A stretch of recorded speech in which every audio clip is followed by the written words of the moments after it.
Hello everyone, welcome to the e-commerce growth series where we profile e-commerce businesses over 10 million that have grown there really fast. My name is Ronald Dodd, Chief Marketing Officer and Partner at Visitor. Here today with a good friend and partner, Jason McClain, Director of Marketing at Refrigiwear, and have a great story to share with you today. We grew 1,500% in 5 years. We're here to talk about it. Can you just give us a little bit, maybe a 30-second overview of Refrigiwear and who you guys are? Sure. We're a company that's been around for over 65 years.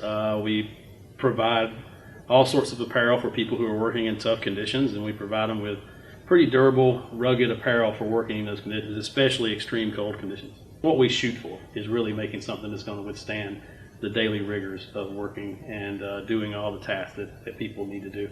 And that is a huge differentiator for us. I mean, there's lots of companies out there who make puffer jackets or make insulated jackets, but they don't make insulated jackets that are made to last for years that are good to minus 50. You know, so it's really, in some ways, a very specialized niche that we live in to making these kind of garments and making these type of products.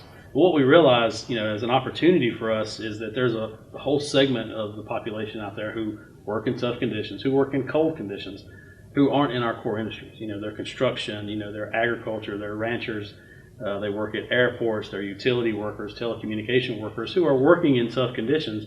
In a lot of times extremely cold conditions, and their company doesn't buy stuff for them, so they have to go out and buy it themselves, and we're just a perfect fit for them. That core blue collar American worker who builds stuff is our audience. We know that's our audience, and there was a huge untapped potential for us, and we're not in stores, we're not in sporting goods stores and all that, so e-commerce became a way for us to reach them, and knowing our audience so well, it's easy to then transition to an e-commerce side of the business because you know what they're looking for. Yeah, absolutely. I mean, over 5 years, you've been able to grow 1,500%. I mean, e-commerce was less than 1%. What was that kind of growth like, and what do you attribute the success to? Well, I mean, you really have to do the basics well. And I consider the basics in e-commerce is PPC, it is SEO, it is programmatic, it is, just the customer journey on your own website, making sure it's easy to check out, easy to find stuff. But if you don't do those things well, then you really don't have a chance. People are out there, they're searching. This is the reason why Google is a verb now. People are searching. That's what they use the internet for primarily. If you really throw yourself into it, you can have an experience like what we've had where, you do a couple $100,000 a year by doing nothing, and you do $5 million by doing a lot. Yeah. Well, I mean, what was it like when you were first starting that? Did you have goals that you're trying to tell your organization, like, hey, if we do this, here's what we could probably see a year, 5 years? I'm sure it wasn't, 15% growth. Yeah. Well, it takes, some guidance. And I think that's one of the things my team has helped this company do is to bring into focus what we needed to do to grow.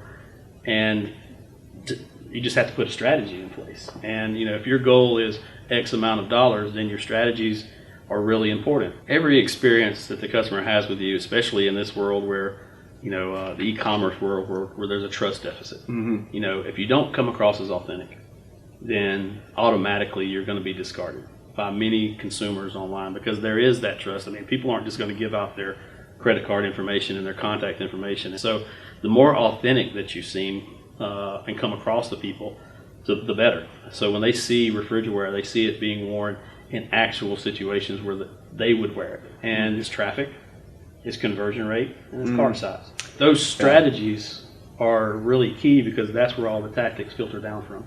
And something too, you touched on a little bit, has email marketing a big focal point in just using that to retain clients, and get them back and keep your customers coming back? Well, again, I put everything through the prism of the traffic, conversion, and cart size. Yeah, traffic. And primarily it's about keeping communications open with those customers who have experienced your brand, and getting that lifetime value and everything, out of it. So if you don't do it with purpose, then you really can't measure it. You really can't know is it working for you. You really can't know is it actually feeding, a revenue channel that is important for us, or is it something that we're doing just to make us feel better? Then you can tailor that content and have a much higher engagement rate because you know why you're doing it. You're not just sending out emails and doing the swing away, hit and hope. Yeah, absolutely. And the other bucket you're talking about, traffic. I mean, obviously you need traffic to get customers, right? So what are some things you've done there to really get that traffic and earn that customer? Well, a lot of it goes to that discoverability, whether it's through paid advertising, paid search, programmatic advertising. You've got to pick what's going to be right for you and your audience.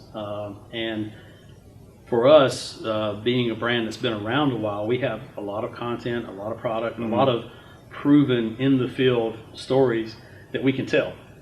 So SEO is a great fit for us. I mean, that organic search, that goes back to that trustworthiness. If you find somebody who knows or seems to know what they're talking about, then they're become a trusted source. And pay per click. I mean, even just doing a brand campaign, again, that discoverability is critical for the traffic. Yeah, you have to be there when they're searching for you, especially when you don't have that brand recognition, such as like Granger, one of your distributors. We talked about Amazon. How big a part is Amazon for you all, and even in the future? Yeah, I mean, I think right now it's about a third of our e-commerce for the consumer side. It's the big box of today's e-commerce world. Yeah. So you have to do it if you really want to grow and grow fast. It also expands your audience so much. You have millions of searches that start on Amazon, and you have people who are dedicated to buying through that channel. Even if they find you on Google and they look at your website and they say, "I want this," lots of people, the first thing they'll do is, "I wonder if it's on Amazon," because that's their trusted source. I mean, people expect a certain experience online today, and if you don't offer that quality experience, then you're really shooting yourself in the foot. Switching gears a little bit, I find it fascinating because you all have distributors that sell online too. What's been kind of that process? Dealing with them, dealing with that pricing, any challenges? Well, you have to, if you're going to sell to other people who are also going to sell on the web, distributors and other outlets, even Amazon, you're going to have to deal with a MAP policy, a minimum advertised price policy, so that you don't cross wires. Say, well, to the wide world, this is the price you have to set it at. I don't really care when somebody logs into your site what discount you give them, but to the wide world, your advertised price needs to be X. Now that not only protects us as the manufacturer and as an e-commerce company ourselves, but also the other distributors who might be smaller and can't afford to offer such discounts, or whatever to the world. So it is really important that you don't let it get out of control. You don't let it be the Wild West where they can just set the pricing at whatever they want to, their advertised price at whatever they want to. But it's also great in the sense that that's another voice out there telling your story. So you definitely want to work with them to set up a feed to feed them content, feed them your images, feed them your bullet points and your descriptions, so that basically that experience for the customer, when they experience Refrigiwear, the brand, for the first time, they're getting the best possible experience. Jason, one thing I want to ask you too is, you have a big marketing team now, and be able to grow, what you did over the past 5 years. What was it like growing that marketing team, and how are you able to, hire them, train, figure out who's doing what, those kind of things? Well, there's certain elements, I think, from a marketing operations standpoint that any marketing team benefits from. So you do need that support structure to be able to learn from what's going on, and then adjust, which almost happens on a daily basis in the e-commerce world. If you find a product that is getting a lot of visits but not a lot of conversions, that's a great example. Okay, what do we do to that page? What do we do to that product page? Do we add pictures? Do we add more content? So you can't really do that if you don't really have that support structure. And I call it marketing operations, and that's your graphic designers, your web developer, just the daily operations of marketing.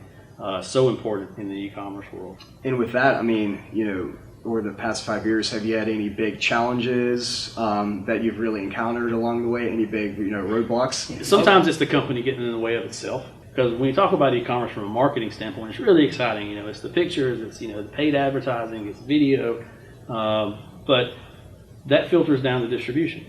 If we sell 1,500% more, we've got to have the distribution system set up to handle that. We've got to have the customer service team set up to handle that. We've got to have the finance team set up to handle that. Dealing with B2B returns where a company is buying for 30 people and you're dealing with one person who's going to send that back, and they're going to send a very detailed RMA about what needs to be done with this return.